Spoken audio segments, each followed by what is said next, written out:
So, guys, welcome to episode 5 of the Become Fearless podcast. I've got a good friend and an expert on today, Maciek, whose profession is an IT developer, and he's kind enough to share his story today with how he's overcome his fears, what he's been through, the ups, the downs, and anything else that he wants to share. Make sure you That's subscribe right. to this. Hi, hello everybody. Welcome. Subscribe to the channel if you want to learn to conquer fear. So, thanks for coming on, Maciek. I really appreciate it. My pleasure. So, first question is, and you can take your time with this. I always ask everyone: is what's your story then? Just to start from the beginning. Well, I think can probably tell a couple of different stories, but professionally speaking, I Start with work as a whatever you want, software whatever comes. developer.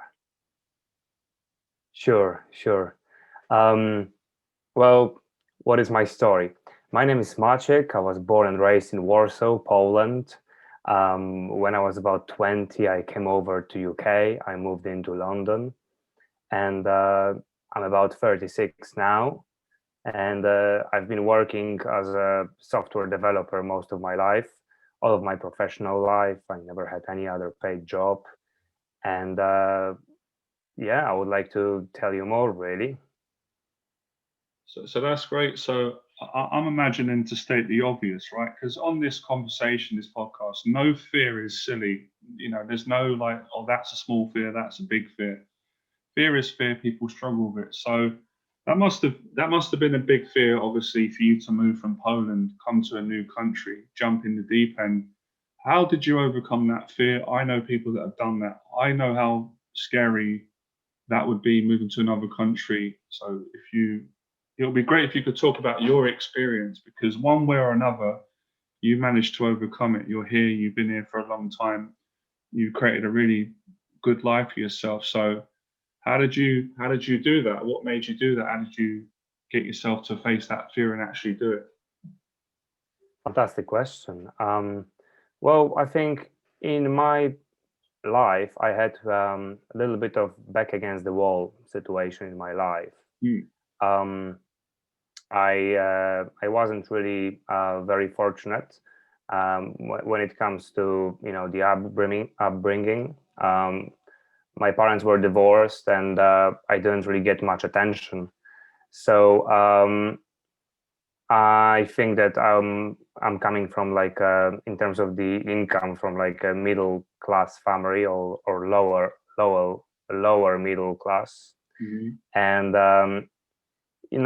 when I was growing up, I was always struggling with money. I couldn't really afford anything because there was always food on the table, and we had a flat, so I had a place to stay, but I didn't really have anything more than that. I had a bicycle, and there was a long time where couldn't really afford anything, so I was just cycling around quite a lot, which eventually turned into a passion. And in high school times, I was racing a little bit on mountain bikes. But I think what made me go abroad, well, most importantly, I went into two universities. In Poland, when you finish high school and everything goes according to the plan, you're 18, 19 years of age. And I finished high school. I had no real sense of direction in my life. However, I was always very good with computers, and that was my main hobby. I was spending loads of time. I got my first job as a system administrator at the age of 16, I believe. So it was my personal passion. When I went for my job interview, last one was probably about 6 years ago. I probably joked around and I said, "Well, I'm 30 and I've got about 20 years of experience." That's because I was around computers. I was spending time quite heavily since the age of 7. My friends in the neighborhood had some computers, and I was always interested in what they can do, how they work. So I didn't really spend any time gaming. So that's probably a little bit unconventional. I was always interested in taking things apart and deassembling them and seeing how it works and inspecting. And I think that's when the passion was born.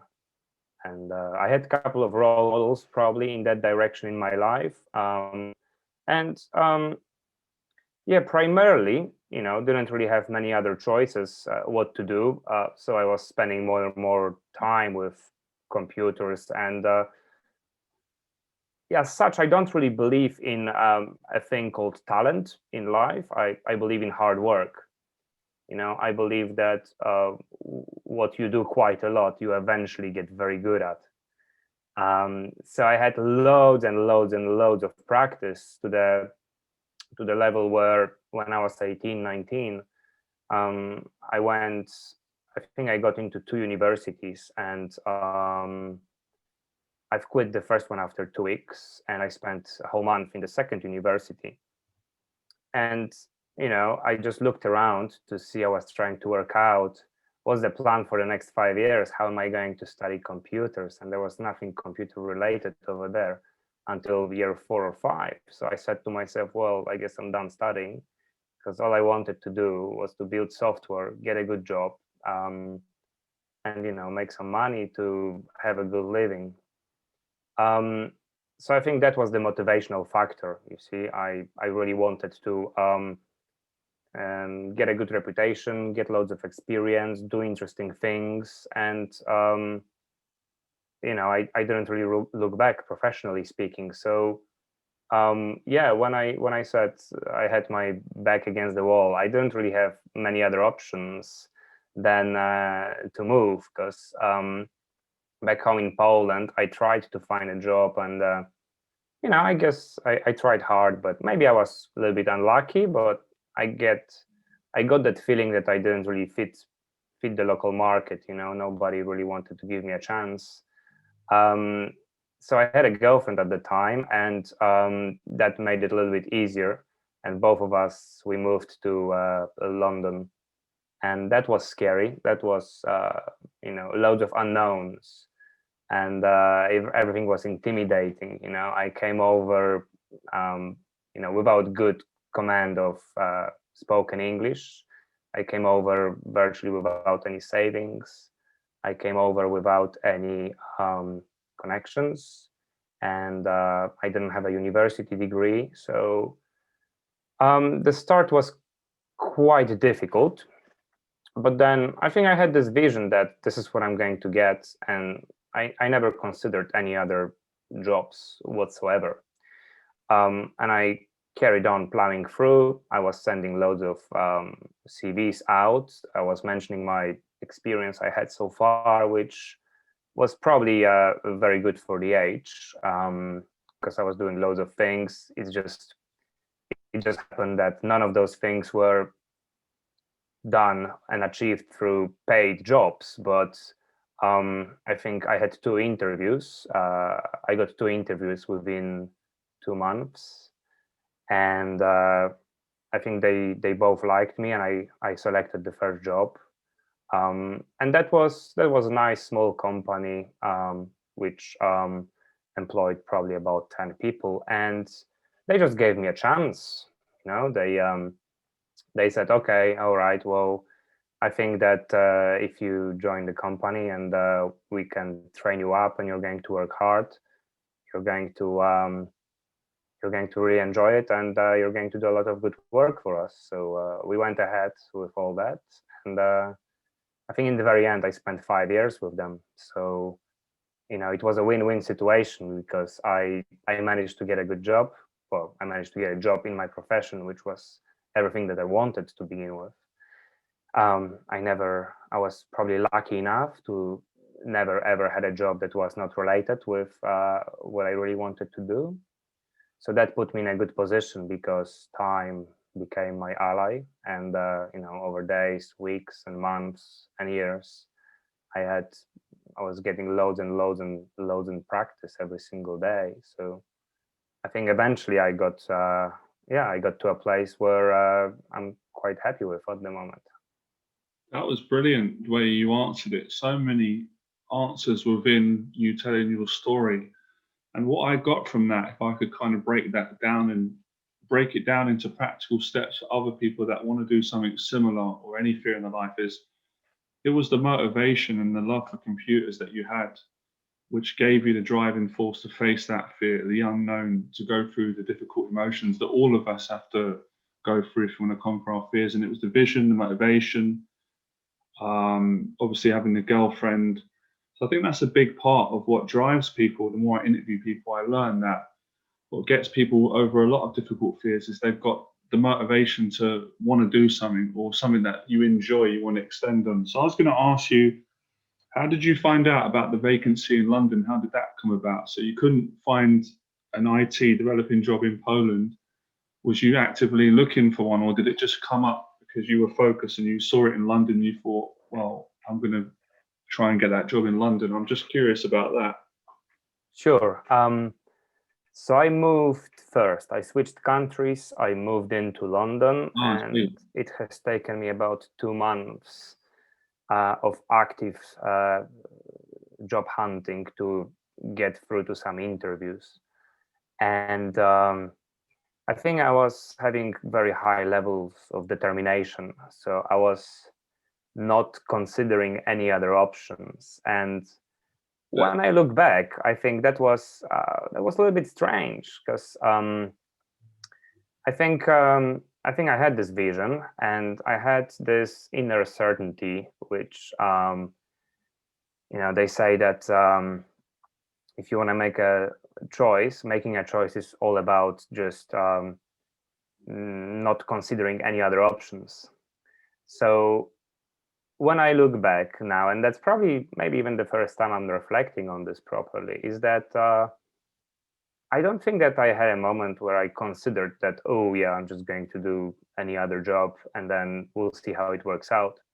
So for some reason, I had this determination. I had this very strong inner belief that that's going to work out, and I did not consider any other options. There was probably loads of fear back then. It was, nothing easy. Everything was intimidating. I do remember, even when I was trying to arrange simple things, I do remember my English wasn't good enough to communicate over the phone with a random person in the call center. So while I was able to have a face-to-face conversation, it was obviously basic. And yeah, I couldn't handle conversation on the phone because that was a little bit too advanced for me. It was depending on the accent on the other side. And I was often asking other people, and I didn't have any friends around me back then that would take care of me like this. So I was approaching semi-strangers to help me out, and then like have a conversation with BT or whatever it was, on the other end of the phone call. Right. But then I think, again, back then I did not consider any other strategy. So I didn't have any doubts in my head whether I'm doing the right thing or something that's not going to work out for me. So, and I was just plowing through all the obstacles without considering an option to fail. I don't know where that come from, but when I reflect on this right now, I'm probably quite impressed with myself, and that's probably the first time I look at it that way, because I don't know whether I would do it now. But back then, I was just plowing through all the obstacles, and I was applying and applying and applying to get different jobs in IT, and eventually, I got 2 interviews as a junior software trainee developer, and I got a full-time job. I think the first job I got was for £17,000 per year. And I also got some holiday out of it. So that was absolutely amazing. That's all I wanted. That's where I wanted to start. That's you mentioned some really good points. It's a coincidence that you just said certainty. I watched a podcast today with a friend and a previous mentor, Jeff Thompson, and he spoke about certainty. So he was certain about what he wanted to do, and he became more certain when he faced his fears. And that's exactly what you said. And something that I've learned today, I learn many things when I talk to people, Maciek, and interview them about, like what you said about not giving yourself a choice. Your back is up against the wall, sorry. And a lot of us do that. We get more fearful when we're in indecision. We don't make a choice. We say, I would like to start a relationship or a business or travel, but I'm scared to do it. And I find that's more terrifying when you've not made a decision. But from what I've learned from you, when there's no choice but to do it, and you want to do it and you're passionate, that carries you through difficulty, discomfort, fear. But yeah, I've got a lot of friends over the years that I've spoken to in one way or another who English hasn't been their first language, and they've had to face that fear. And that must be terrifying. Obviously, I don't know what that's like because it's my first language, but I certainly know what it feels like to be socially nervous and afraid. And that's probably the same feeling in a different way, but you managed to do it. Was that any harder getting over the fears of the language barrier Well, as the other fears that you faced, or was it all the same, or if that makes sense? I think that's a fantastic question, really. You see, when you ask whether it was harder or not, that sort of implies that I had this other reality going on somewhere else where it was easier or not, and I could compare. But Yeah. you see, I didn't really have anything I could compare it against, for a very simple reason. I never had a job in Poland before as such, because I couldn't find one. So I think, like, you touched on emotions a couple of times, and maybe what motivated me was a little bit of anger that I was looking at it in a way where, well, I was born and raised over here, and I've heard that they open up the borders, because the time we are talking about is when Poland joined European Union. Therefore, I was free to migrate all of a sudden, and I was very grateful for that because my parents didn't have that option. Yeah, so it's not like I could compare what was it like in Poland, because it wouldn't be like a like for like comparison, you see. So I finished high school in Poland, and that was a very well established environment where, yeah, socially, I think it was not too bad, and it was my mother tongue, so it was easy, but it had nothing to do with real life. High school is just, you get a plan of all the lessons you need to take, and they just spoon feed you where you need to go and what you need to do. And then all of a sudden I was thrown in this adulthood, I would say. And it's taken me a few months to realize that, oh, bloody hell, I need to do something on my own, and I need to pull myself together and figure out, right? And like I did mention it a few times, and I'm going to mention it again. I think the financial factor, and I was struggling with money because my family wasn't wealthy. They couldn't support me easily.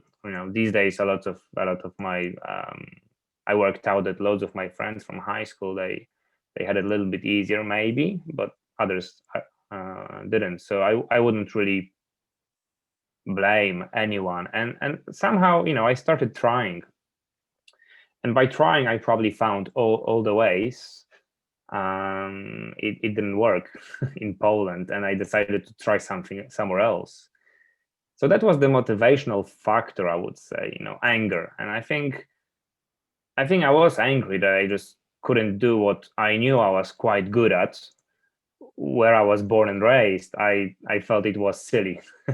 And obviously, I'm not bad mouthing any circumstances really, because I just didn't know the reality back then, and maybe I would do things differently right now. But my view of the world was very limited back then. You see, I didn't know. What was your view of the world back then? And we'll come back to anger. That's really honest of you. And that everyone, if they're being honest, has got anger from their past. Some people have dealt with it, healed it, used it well. And Bruce Lee said anger was a big motivational factor in his life, and he was saying that it can be a positive. Anger is associated as a negative if you're angry, aggressive.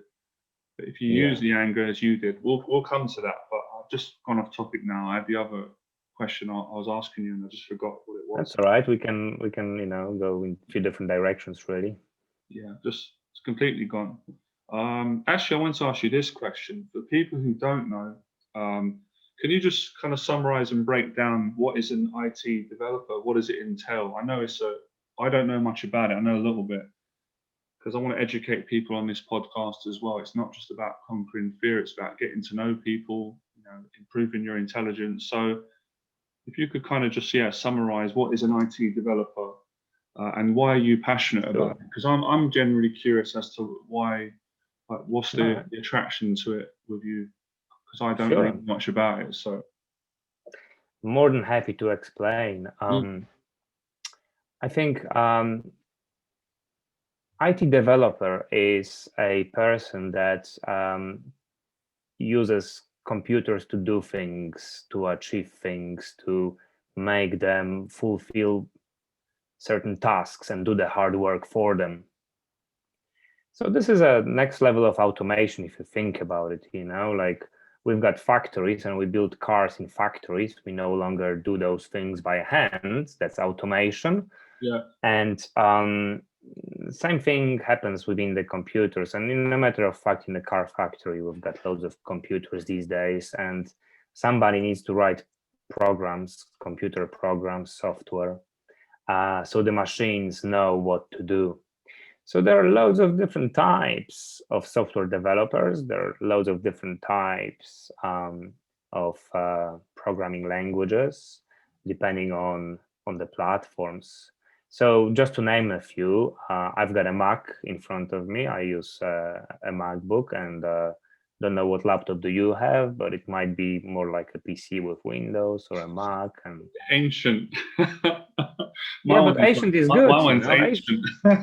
Ancient is very, very good. That's getting the latest thing is not necessarily the best thing to do. I'm not embarrassed about my old laptop. I did have two Macs and I dropped them in the water, but I do like my cheap laptops and phones. So that must be a hilarious story behind it, Johnny.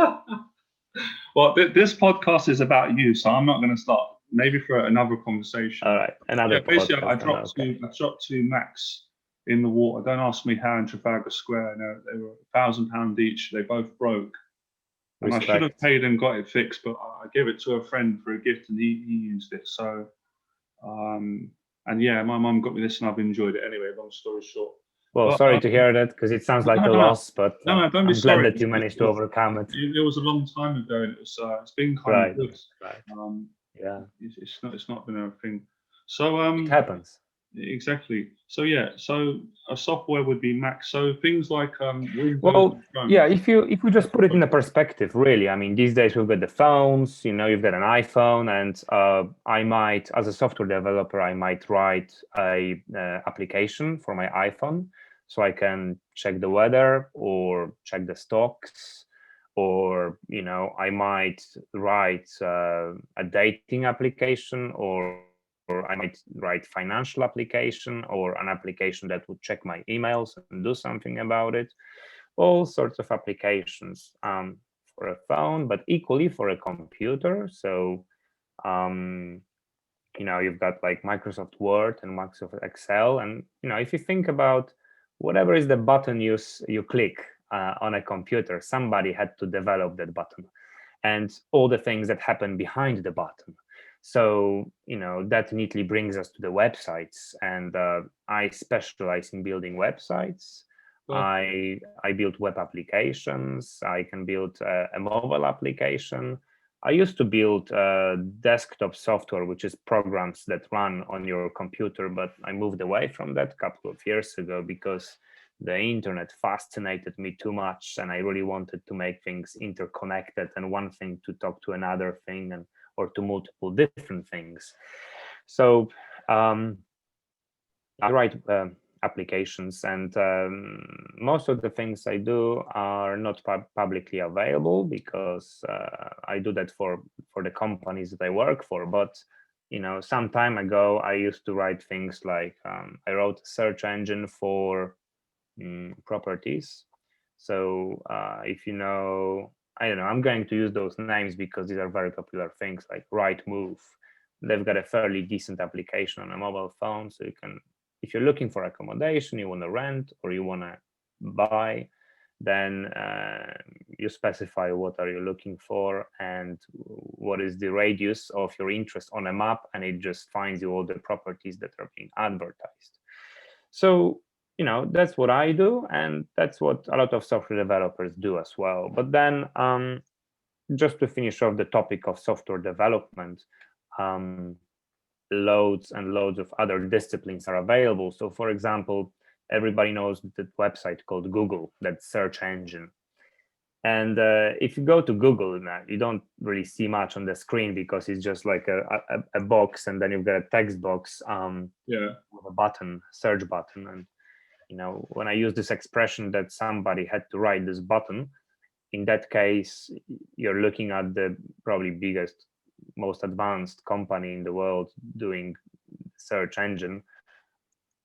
Excuse me. And loads and loads and loads of people have been spending their time and careers developing those search algorithms to connect this search button for you. So no matter what it is that you're looking for, the search engine returns you the best matches and search results within under a second, which is quite amazing, really.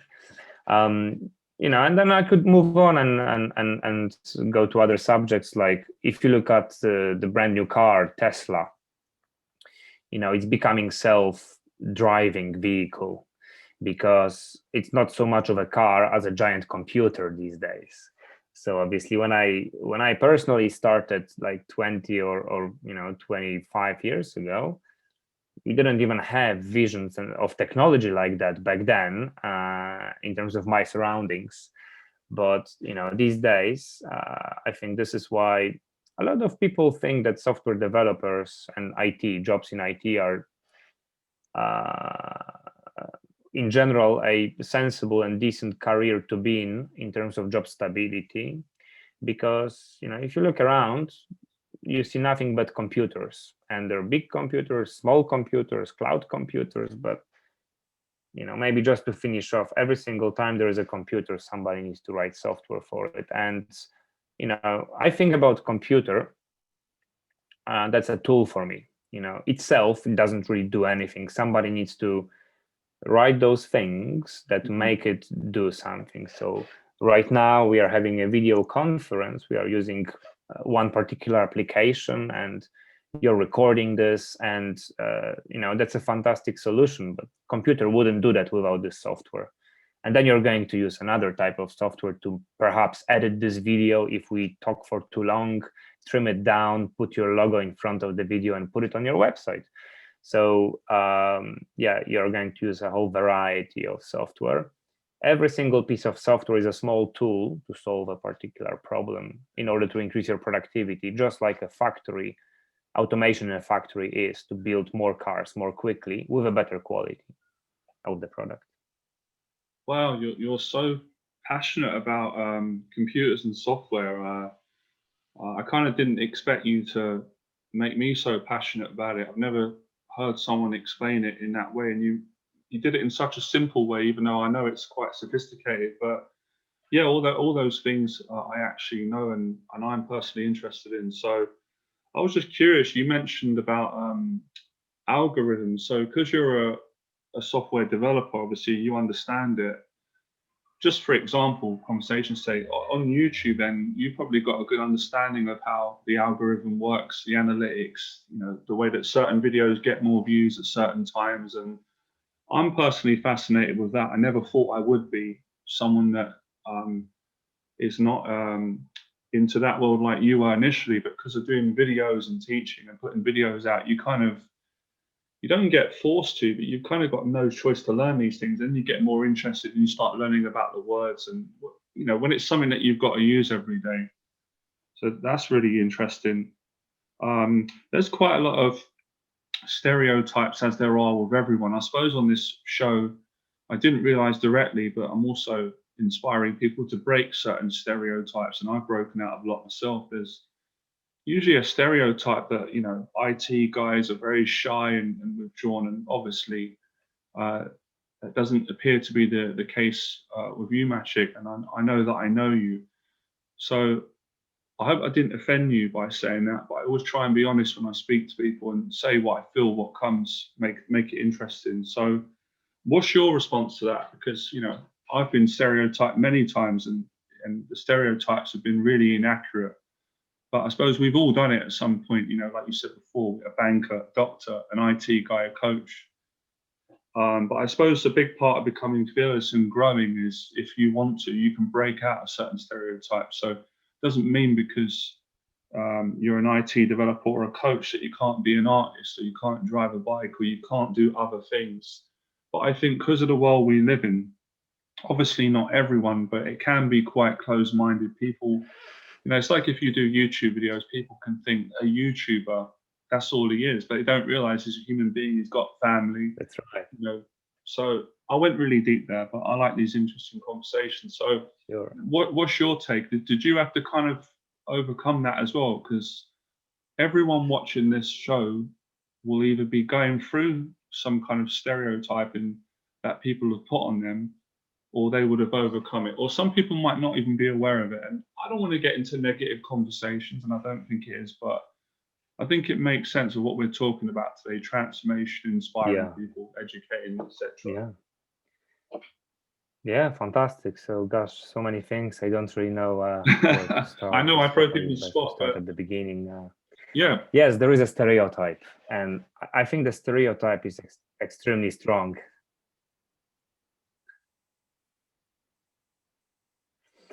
So there is a stereotype, and I think it is quite like accurate up to a certain.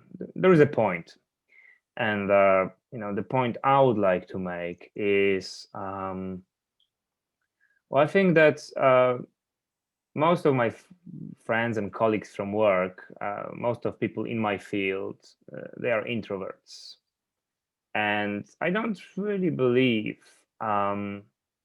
in this division for people. A lot of people are divided, or there is that common belief where personalities are classified as introverts and extroverts.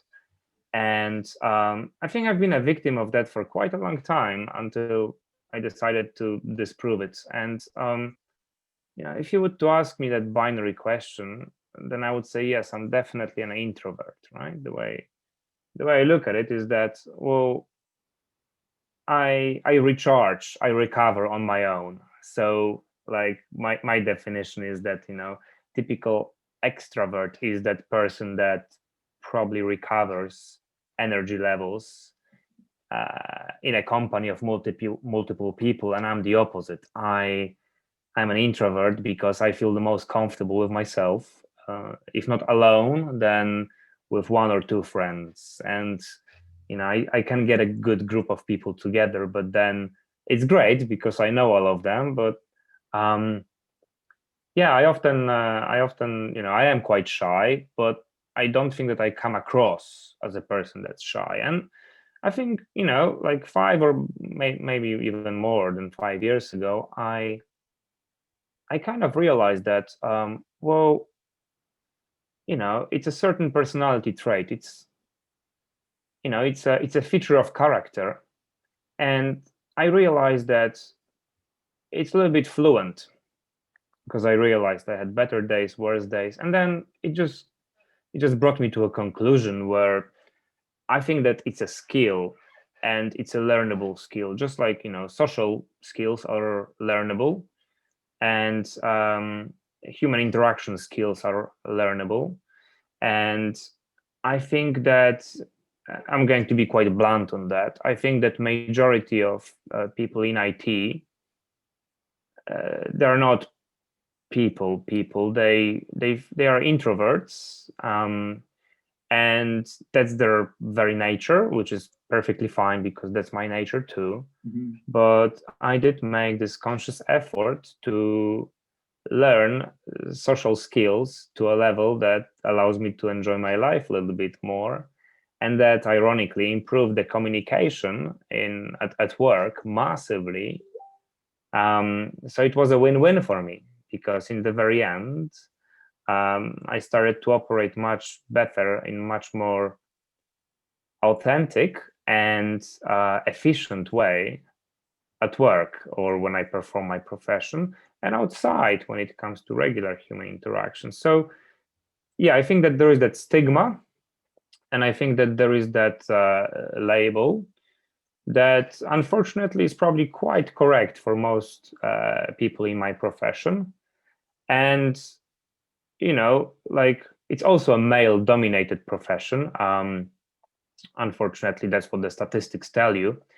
And, one thing I can say is that those are great guys. Those are great people, they've got some fantastic personality traits, but because we typically spend so much time in front of the computer screen from a very, very young age, we have been a little bit unlucky, and we haven't been naturally given the opportunity to learn all the social skills that allow you to build a fantastic life. So, well, all I can say is that it's never too late.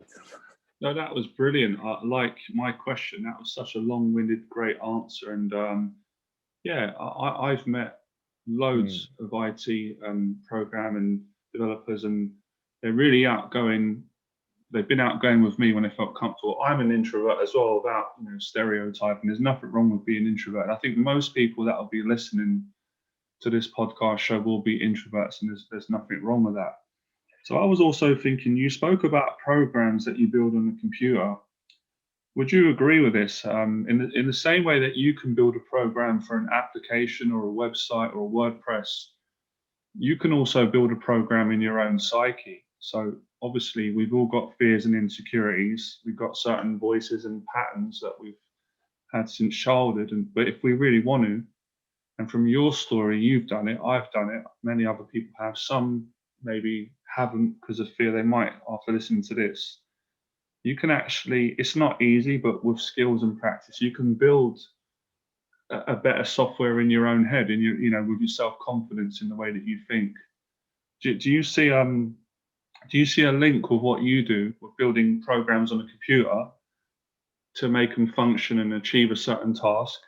Do you see that as there's a similar principle, even though a computer doesn't have emotions, not yet, with building programs in our own human psyche to perform better? I know that was quite a intelligent question. I felt intelligent when I said it, but it made sense to me. No, it does make sense. It does make sense. It's a really unexpected but fascinating question. Well, I think that in general, yes, there is loads of similarities, and there is loads of differences, because you see, humans are not robotic, and they shouldn't be robotic. And the main difference between us and the machine is, I think you touched it briefly, is the emotions. And I do have this particular interest in also the human sciences, like psychology and most important, neuroscience. And I think that actually quite neatly connects one discipline with the other. So these days there is loads of psychologists working for social media companies, and I'm going to come back to that in a moment, because there's a couple of deeper thoughts over there. But yes, in general, I think I don't really want to say that we should be programming our brains, because that's already too robotic, and I don't even like the sound of that. But there are plenty of similarities. There are patterns, and there is a lot of things that one can benefit from if they look at it the right way. But then we have to be mindful of the differences, where computers are objects and they're tools. A computer is, think about it as if it was an advanced hammer. Hammer is a tool, and it's there to do a job, and that's it. And the use cases are slightly more complex with computers, but yeah, we tell them to do whatever is convenient for us. With humans, it's a little bit different, because we are emotion-driven species, and we are social species. And I think social media is quite important these days, and there are good and bad things about it. There is we probably all realize all the good things about social media, but then there's a lot of bad, like sociologically it makes you lonely. And you've got probably the best psychologist in the world called attention engineers. That's a branch of psychology that was developed probably in the 50s for the use of the casinos, like in Nevada, in Las Vegas. And those guys recently have been hired by all the social media companies to program us, to manipulate us into heavy use of their products. I think there was that recent documentary on Netflix, and I've seen only first 15 minutes of it. I'm going to watch it till the end. It's called Social Dilemma, I think. I saw it come up. I didn't feel inspired to watch it just yet, but I did feel tempted to watch it. It's interesting. It's interesting, and like, because I do this quite a lot, I am in this profession, generally speaking, I am aware of those dangers, but most people are outside and they have no idea how heavy programmed they are. And I think that's probably the best answer I can give you to whether we can program ourselves or not. If there are similarities between computers and us, yes. Probably the key is the abstraction, and the programming is much more literal with the computers and probably much more abstract with humans. But I think, sadly, it can be misused quite heavily. It's called manipulation, and it's extremely effective when people are programmed and manipulated through the use of technology like social media. So yes, I think I like your question. So many great things to touch on, and this is one of the things I hoped when I started this podcast show, that not just to inspire people with fear, that the conversations would be great, spontaneous, fearful at times, vulnerable, intelligent. So many things I was going to say. Let me just have a think. I don't want to say things for the sake of it. You said many good things.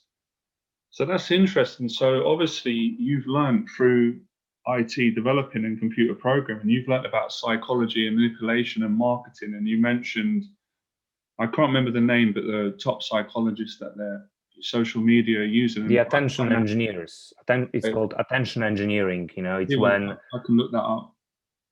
Yeah, certain companies spend probably millions of dollars in consultation fees with those psychologists that decide, let's say, which shade of blue are you most likely to like, and which shade of blue is going to attract most of your attention. Let's just put it in some very, very simple terms over here.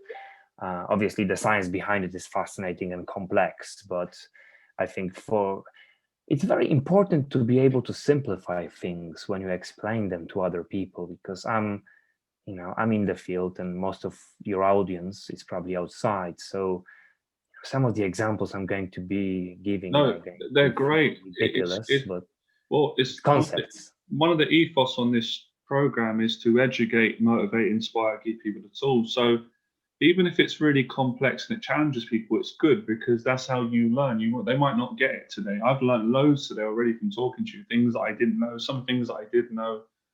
But I was just wondering, if I remember, I don't know how I know this, but wasn't it Sigmund Freud originally? He was he the founder of the psychology of colors, and I'm not 100% on this. You can quote me, but I know the traffic lights, that go off. I thought that come from Freudian psychology, and it's connecting with what you're saying. Probably the guy you mentioned, I forgot the name again. What do you mean that the green became the international color for go, and red became the international color for stop? Exactly. It's weird because I had this conversation. I think it was with my mum or a friend. We spoke about this is like 20 years ago. So now I'm having it with yourself, and this is enlightening. My brain's just expanded. But, well, it's amazing how you can only connect the dots backwards, right? So you had potentially a casual conversation with your mom 20 years ago, and then look where did that bring you. So that's fascinating. I don't know who it was, but yes, Sigmund Freud, maybe, I don't know. Yeah, it's but no, I know it affects us because I love colors, Maciek, and they make me feel a certain way. And when I look at Facebook and I see it's blue, I know it's not by accident. And YouTube is red. There's color code. So is that something that you learned in programming as well, about the psychology of colors and how people react to certain colors and the relationship we've got with colors? Good, bad, danger, trust, vibrant. No, I know what yellow stands for. I know what green and red stands from. I don't think that it came from the computers, but it's more of a kind of like a common sense that what did come from computers is the analytical mindset that I developed over the years, and how I can observe patterns. And it's only recently that I started to I probably developed it even further to the next level. And now I think that I can, speak quite humanly in words about concepts that fascinated me because I couldn't understand them not so long ago. So, if you speak about colors, right? So I think that human beings is that very specific species that operates using patterns only. I think that in order to understand something, we need to extract the pattern and then we can move on with our lives. So we need to abstract things from literal problems and then analyze them subconsciously and pack them somewhere in our head and move on. So, a human being doesn't, I think it's in our nature that we hate things that are unexplainable. Therefore, sometimes we just make up stories to justify things that are happening around us. And, like if we jump back to some sort of evolutionary psychology over here thousands of years ago, people didn't really know where does fire come from. And initially they were very scared of fire. Therefore, they came up with the concept of supreme higher being giving them fire and punishing them and rewarding them, because they just couldn't explain those things. But over time, the science progressed, human brain probably progressed as well. And now we are massively analytical in terms of our behavior.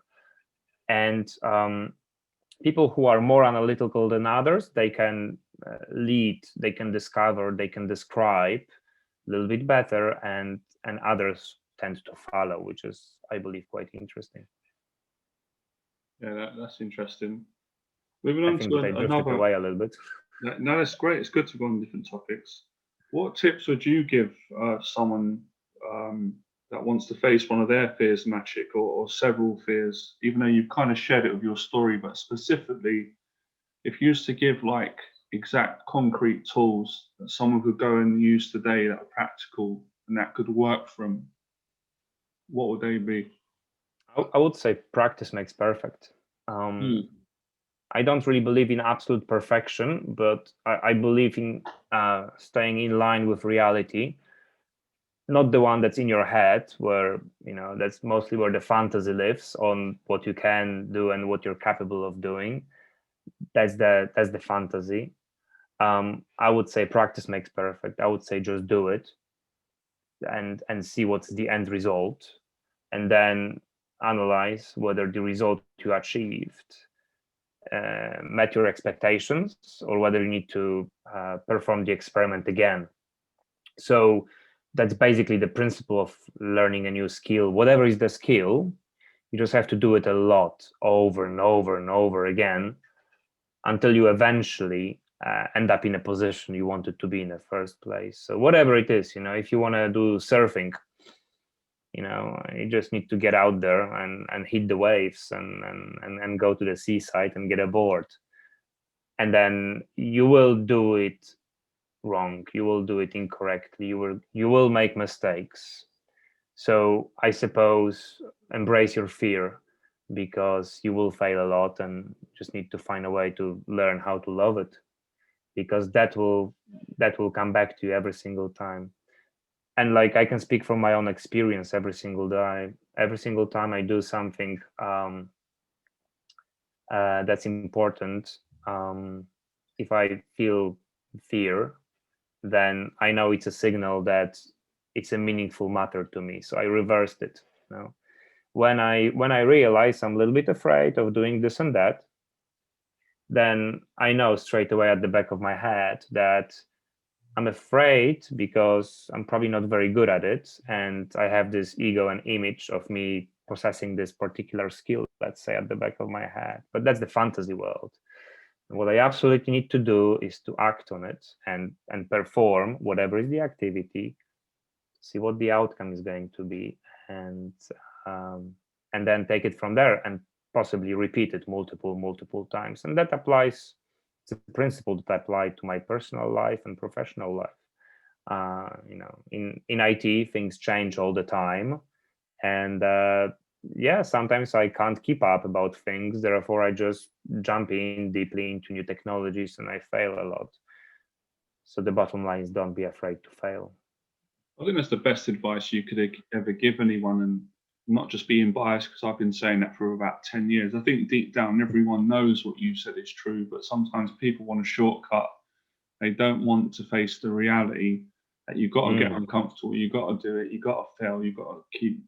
And another question from someone on Instagram who asked me to do a video, and I said I would. Really nice guy, very thankful. And he said, Johnny, can you do a video on how not to quit? You know, when you're trying to succeed at something. I want to ask you that question, Maciek, because you've definitely felt like that at some point in your life. Everyone has, and you've overcome it. And it might be something that you're going through now that is challenging. What advice would you give to anyone? Maybe someone wants to get into IT developing or for a company, and they're not getting, no one's hiring them, and they've got the passion and the skill, and they keep being told no. Or a guy that's going out, wants to find a relationship or a date for a woman meeting a man, vice versa, and he keeps getting no, and he's at the point where he's just sick and tired of it. He's about to quit. What advice would you give from your experience?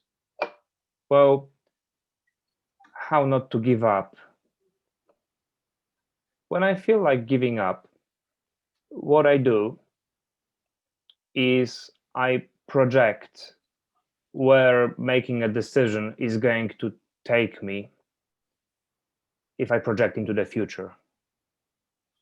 So then I just strive to go into a better place. So if we take a simple example, say that the person is trying to get into the IT and they feel like giving up. Very simple question I would ask myself. If I feel like giving up on starting a new career, question is, where is that going to take me in 10 years' time? Because I know that it's a lot of pain, it's a lot of negative emotion, self-doubt. It's I absolutely hate feeling that way, but sometimes I do. It's normal, don't be afraid to talk about it, because that's what makes us human. My next question for you was, good answer, because I know for me, I don't like it. It's when we've got to go through the pain. There's been a lot of pain, obviously, with the lockdown. It's part of life, as you said. If we're being honest, especially for us guys, we're not going to create a great life or build a great software program without having to go through some pain. And if people are not admitting that, then they're choosing to be honest. That's the ultimate, the difference is whether you want to live your life in the first person, from the first person perspective, and do you want to be your own superhero, and do you want to tell those stories later in first person to, I don't know, your friends and family and maybe even kids? Or do you want to be the observer and the follower? And like what we are doing right now is we are creating content, and there is going to be a lot of followers viewing this content. Yeah, absolutely. So that's the difference between being active and passive. And obviously I really do hope this talk is going to inspire people and motivate them to facing more challenges. But that's what I would say. Do it a lot. It's going to hurt, but I think it's important to relearn that feeling and relabel it, because every single time I face difficult emotions like fear or anxiety or disappointment or sadness, with fear, the way I deal with it is I consciously relabel it to okay, it hurts because it's a meaningful choice that I'm about to make right now, and it's a binary thing. I think that all of the important choices in life are binary, and emotions are telling you whether it's worth going ahead or giving up. And the fact that your stomach hurts sometimes because you get stressed doesn't mean that it's the wrong thing to do. It may mean that you don't really believe in yourself and you had some failures in the past, therefore you're projecting a failure in this particular mission. But you need to do a reality check. The reality check is that, well, you don't know what is the outcome of this experiment unless you try. And don't be afraid to fail, because you try. And then obviously the secondary most important thing is to maybe not analyze, because that's too robotic, but the secondary most important thing is to have a retrospective on your actions. So do your action, whatever it is, celebrate if you succeeded, and if you haven't quite succeeded or it didn't work out the way you wanted to work out, then have an internal retrospective later at a convenient time, digest your experience, and try to think about what it is that you can do better next time, um, to put yourself in a better position. And if you multiply it by 10 years worth of decisions, it's a lot of hard work, but it takes you to a much better place. And you end up growing this special muscle in your head that's called persistence. And with time, over time, it becomes easier to perform things that others perceive as difficult or even impossible. You're just going to gradually become this person that will appear as the person is not afraid. You will always be afraid, but you will deal with it much, much more constructively. That's fantastic advice. We're coming slowly towards the end. Do you want to talk about the thing that you told me the other day? I thought it was really courageous what you did, and it will inspire people.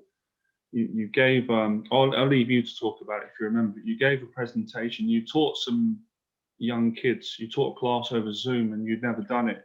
And it was Yes, scary, but you did it and you enjoyed it. Do you want to talk about that? That's one of the sure. reasons why I got you on the show. I was going to invite you anyway, but when you said you did that, it just made sense to bring you on the podcast.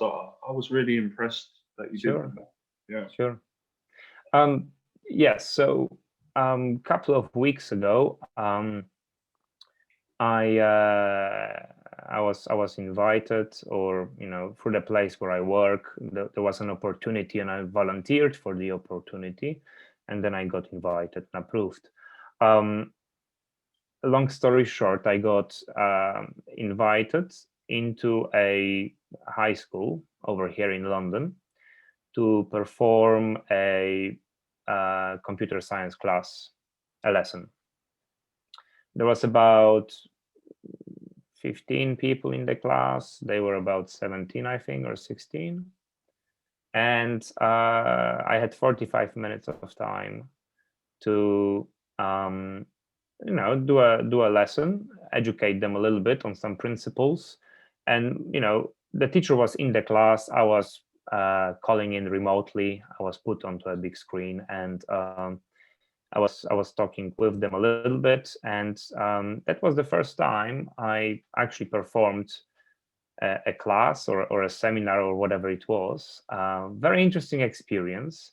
Um, I think I was quite afraid of not catching the right vibe, and there was a lot of resistance, inner resistance, because I Mm. had like no idea what the hell am I getting myself into, because like I had to work the crowd a little bit. And I was really afraid of giving the wrong impression to them, because I was there as a professional. I was there as a software developer. It was a computer science class. Therefore, they listened, and I just didn't know what to expect, and it worked out quite well. They were interested. I got good feedback, but I think that's maybe another metaphor that, you know, there was fear to begin with because I didn't really know how it's going to work out. And there was big confusion in the middle of it. So I just decided to do the best that I could. And, you know, the feedback I got later was probably better than I expected because they just really didn't say much because they listened a lot, but I didn't know why are they not saying much. Right. So I got confused, but you Could know, you it see was a them fantastic experience. That's great. When you were doing was it over Zoom? Could you see them then? Could you see like 15 people on the screen? Yep. Yeah. I've seen 15 people looking at me at the camera, and was kind of a weird how, you know, some of them were not interested, others were just you know, struggling to have a conversation, and I could clearly see that others were not following the whole thing at all, and it was a mixture, right? And you know, I did enjoy it. The teacher did a fantastic job. He helped me out, and yeah, in the end, I enjoyed it. It was fun.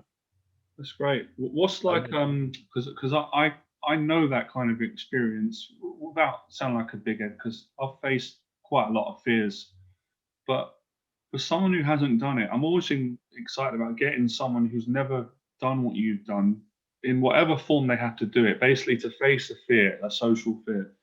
What was like the best thing that you could take from that experience that you could share? I know you said it was great, but is you know when you come away and you was with your own thoughts, was there like one thing that you said, "Wow, I've learned that from today about myself," or something positive? Because usually I get that if I do a podcast show or face a fear, I usually get like one thing that I think I'm so pleased I got that gift or I learned that. I didn't think I'd know that or that experience would show me that.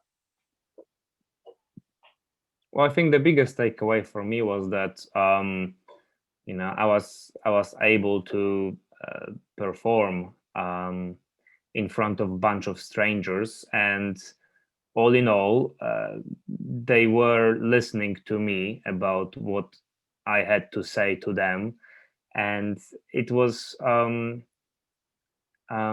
quite rewarding afterwards, where I realized, I think after I completed the session, I said to myself, wow, that's interesting because, well, actually, when I was at their age, I never had any opportunity like this to even have a glimpse of a professional and what is it like to have a job, and, you know, to have an introduction performed by someone who does it for a living, whatever the subject is. I never had any experiences like that. So I think for me, it was a very rewarding sense of fulfillment in that way that, you know, maybe I'm going to cause one or two people to think about going down that route. Maybe they're going to ask somebody else better questions because of something that I said. You know, that's, if you think about it, that's a wonderful takeaway. That feeling you get from that, to help others No, that's great. potentially. If you did it again, obviously there would be fear there, but you'd probably be more confident because you've got the reference experience from the first time. You can take that experience into the you know, doing it again. That's right. I do believe in positive reference experiences, and, you know, practice makes perfect. It only like contributes towards, you know, building maybe not better self-esteem, but it just grounds you in the reality that you create, and that's a very rewarding thing. So then I know I can do it for the second time, and maybe I can do it for the 10th time, and then just move on and go on. Great. Last question, and we'll finish up because I really appreciate today. And I didn't give you any planning. I just threw you on the spot. I'm doing that to everyone. Threw myself on the spot as well. Like, what's your thoughts? Obviously, it's a challenging time at the moment. Everyone's going. Some people are dealing with it differently. Some people say it's the best time, not of their life, but they don't mind lockdown. Any tips you could give anyone who's really struggling? It doesn't matter who they are. They could be an IT developer, regardless of who they are. Especially for young men, as you know, who find it difficult to talk about their emotions. Any things that you've learned through the lockdown this time, that you think I could share that with someone that's helped me to get through some loneliness, some stress and anxiety? So I think when it comes to loneliness and stress and anxiety and well-being and, you know, in a broader terms, mental health and how we deal with the unknown and difficulties and obstacles, I think that the best advice I can give from my experience is to share it with people that you have good connection with. I would say turn to your friends and talk Yeah, about those things with trustworthy people. Obviously, depending on the condition, depending on the situation, you need certain degree of social awareness, so you don't just simply dump your problems onto somebody else. You got it. need to have certain levels of empathy to just know that maybe the other person is in a similar or even worse position than you are, therefore don't give them a hard time. If things are going really, really unwell, reach out for professional help. And there is a lot of people dealing with mental health right now. There is people there is helplines. You can talk probably even anonymously to professionals if you're really unwell. But in general, if you just find things to be a little bit difficult right now, I think, in my opinion, the most difficult thing for a human being is the uncertainty. I think that we can't really deal very well out of the box with uncertainty. It makes us feel anxious and maybe even fearful. I think that's our human nature, and I think it's perfectly fine to feel that way. So yeah, recognize your emotions, don't be afraid of them, and reach out to your friends, support each other. But then other aspect of this is define some goals, have some aims, and do something meaningful with the time you have in your hands, because whether you like it or not, you probably don't like it, but this will come to an end sooner or later, and circumstances will change, probably for the better. This will not last forever, and one day we are going to look back at this whole situation and make sure that today you're going to make decisions you're not going to regret in the future. So there is still plenty of wonderful things you can do these days. You can exercise, you can meet people outside, and you can work a lot at home. And most people have loads of time right now. So it's a matter of discipline. Try to do something meaningful with your life that's going to take you further down the line. And hopefully you're going to look back at this in few years' time and just going to make yourself proud. No, it's fantastic advice. Really honest and mature. Appreciate that, Maciek. Is there anywhere you want me to send people? If you've got any products or business ideas, or if people want to get in contact, you don't have to. But I like to give everyone the opportunity on this show to promote their fantastic services, their business, their following, their page. So, where do I Sure. send people if they want to talk to you, or they might want to get help with your services? Sure, no problem. So Great. I've got a couple of initiatives around.